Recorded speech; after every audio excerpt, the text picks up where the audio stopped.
À toutes, j'espère que vous allez bien. Aujourd'hui, je vais aborder avec vous quelles sont les clés d'un état d'esprit de réussite. Comment envisages-tu ta réussite? Avec quel état d'esprit?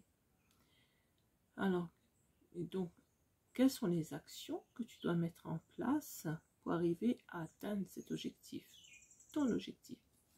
Si tu as pu te sortir d'une situation traumatisante, d'une relation sous emprise, d'un choc émotionnel, et que tu es actuellement en survivance dans ta vie actuelle, comme un état, c'est un peu comme un état où que tu perçois sécurisant, certes, où tu as créé des repères sécurisants, mais transitoires, parce que tu te sens, au fond de toi, tu sens que tu possèdes tes capacités, une force intérieure et une puissance d'action qui te pousse à désirer le meilleur pour toi et ton entourage et à vouloir agir en ce sens, surtout, mais tu ne sais pas comment faire. Mais alors, comment faire justement?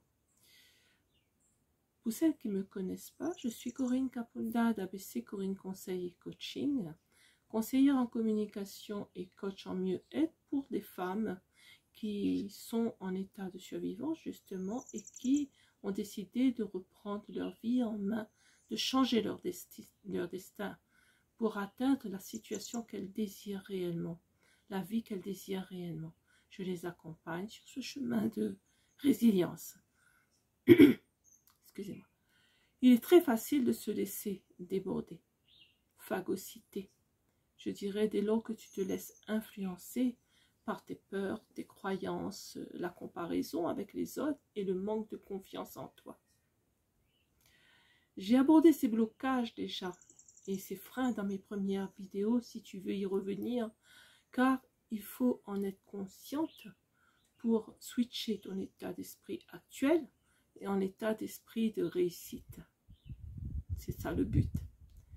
Et tu me diras concrètement comment te mettre en action. Voici quelques pistes que je te présente qui mériteraient d'être creusées, d'être revues, si besoin, de bénéficier d'un accompagnement pour que nous puissions aller en profondeur selon ta situation. Ces pistes, voici que je te les présente. D'abord, en premier lieu, premièrement, se réconcilier avec ton corps, ton être, te bouger, en te réveillant tôt le matin et en faisant un rituel matinal qui va te donner une structure pour la journée. Un rituel matinal qui est utile pour prendre conscience de ton être et de ton unicité dans ce monde, dans l'univers. Tu y gagnes en énergie, tu y gagnes en force, tu y gagnes en assurance. De plus, le matin, ton cerveau, il est reposé. Tu as toujours cette impression qu'il est revigoré parce qu'il s'est reposé pendant la nuit, il était en état de sommeil. Il s'est ressourcé, ton cerveau est reposé et plus apte à capter les informations, à décider des actions de la journée à accomplir, à t'y préparer aussi mentalement. Mis en éveil grâce à tes exercices, il gagne en énergie, en aptitude à se mettre en action. Ça, c'était pour le premier point. Ah oui, j'ajouterais que dans ton rituel matinal, tu puises ton énergie en faisant ce que tu dois faire déjà. Je donne un exemple. Faire de la relaxation, des exercices de respiration, fréquence respiratoire, du sport, même 5-10 minutes, d'étirement et de stretching, c'est aussi bien. Se reconnecter aussi à la nature, c'est très important parce que la nature, elle est remplie d'énergie. Une plante, un animal, tout ce qui est autour de toi vibre autant que toi. Donc, se reconnecter avec la nature, exercer la gratitude au réveil, ça, ce sont des exemples. Et surtout, avoir aussi une bonne et saine alimentation pour que ton corps, lui, ne souffre pas. Puisque tu t'aimes, tu ne dois pas faire souffrir ton corps. Il faut se dire que chacune est différente et adopte son propre rituel. Mon rituel n'est pas forcément le tien et celui de ta voisine, etc. Ça, c'est clair, parce que chacune est différente. Le rituel que tu fais le matin, en prenant soin de toi, celui-ci te structure mentalement pour vivre ta journée en étant dans l'optimisme, j'espère, du moins pour vous, le don, la maîtrise de soi et l'énergie positive. Ah, c'était le premier point. En 2, anticiper. L'autre moment de la journée, c'est juste au moment avant de t'endormir. Anticiper en pensée ton programme du lendemain afin qu'il reste en veilleuse dans ton cerveau et que dès le réveil, il se rappelle à toi pour en faire ta planification de la journée. Tu peux t'aider aussi en l'enregistrant et l'écouter avant de dormir, quand ta tête est posée sur l'oreiller, pour t'en imprégner avant de dormir. Tu peux enregistrer cela. Tu peux aussi enregistrer des affirmations positives qui vont te faire du bien au niveau du cerveau. Cela marche, crois-moi. Tu sais alors ce que tu dois faire. Tu peux même l'écrire et cocher au fur et à mesure que tu as réalisé en y ajoutant un mot de gratitude pour toi dans ta liste que tu écriras dès le matin, au réveil, ou dès le soir avant de dormir, dans ta liste de tâches à accomplir dans la journée qui va suivre. Cela t'encourage à rester en mouvement et en plus tu ne te sentiras pas débordé et submergé. Ça, c'était le deuxième point. En 3, gérer au mieux ton temps.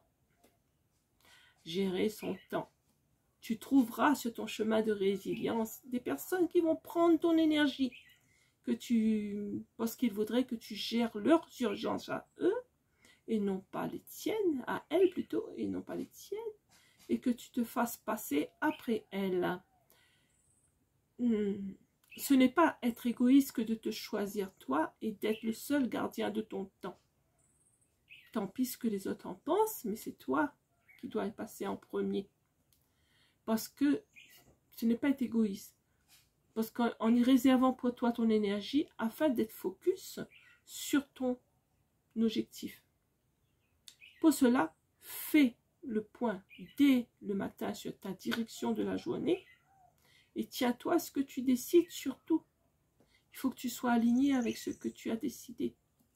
Il est important de visualiser ton horizon de la journée et même de plus tard ce que tu veux accomplir. C'est-à-dire ta réussite et le chemin que tu veux parcourir pour cela passe par te choisir avant tout. Choisir ton épanouissement, choisir d'aller vers ton projet, de mettre en place des actions qui vont te faire avancer dans ton projet de vie. Ça, c'était le troisième élément qu'on avait vu. Maintenant, nous allons passer au quatrième élément. Ce qui est pour moi très important, c'est d'enrichir tes connaissances. Enrichir tes connaissances, ça veut dire que t'améliorer, approfondir tes connaissances. Et cela ne signifie pas forcément aller suivre tout ce que tu trouves sur les réseaux sociaux ou sur les autres sources d'informations et adhérer à tout. Sinon, tu vas t'embrouiller. Tu risques alors la confusion, de te perdre, de ne plus savoir quoi faire et penser comme théorie, méthode, etc. Déjà, prendre le temps de te former et te faire accompagner pour cela, pour enrichir tes connaissances, est un investissement en toi, pas une dépense ni une perte de temps. Augmenter tes connaissances, créer en toi des compétences, des richesses qui s'ajoutent à celles que tu as déjà, tant sur le plan matériel et qu'intellectuel.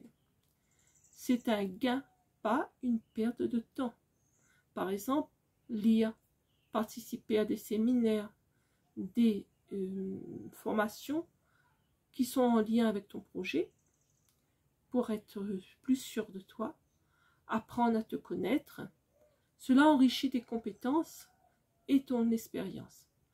La connaissance augmente ta croissance et ton niveau vibratoire aussi positif.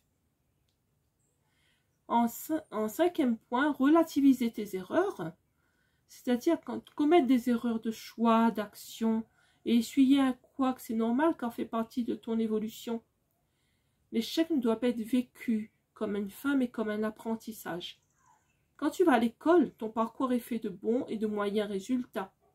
Mais c'est toujours ton parcours. Et seul le but compte. Le but compte, c'est-à-dire obtenir ton diplôme. Pour cela, chacune passe par là. Chacun des échecs est l'occasion de t'améliorer en reprenant tes cours, en les révisant, en réessayant, finalement, tu y gagnes. C'est pareil dans la vie de tous les jours.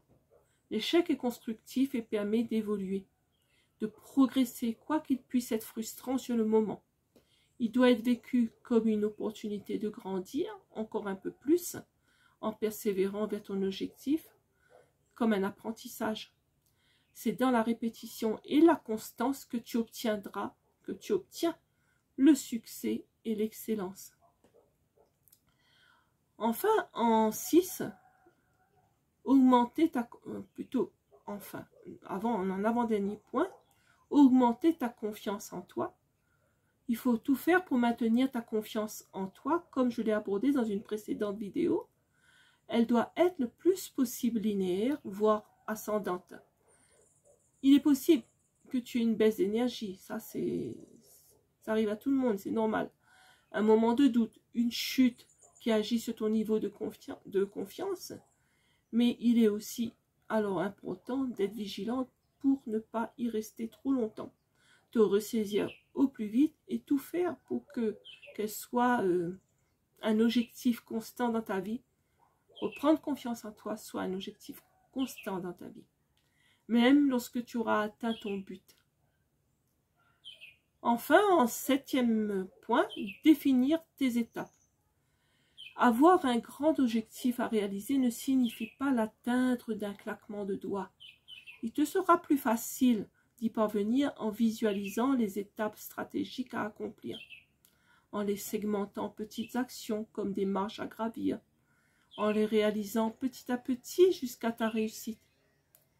Avoir un tableau, un plan de visualisation des étapes t'aide à savoir où tu vas, le temps que tu te donnes pour y arriver, les démarches à accomplir pour chacune des étapes.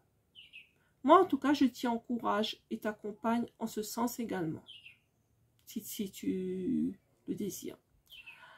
En conclusion, je te dirais qu'atteindre ton but, ton objectif avec succès passe par quelques règles d'autodiscipline qui t'apportent de la structuration, la paix intérieure et une meilleure maîtrise de toi, selon tes règles et tes valeurs propres. Et surtout, ne pas oublier tes valeurs.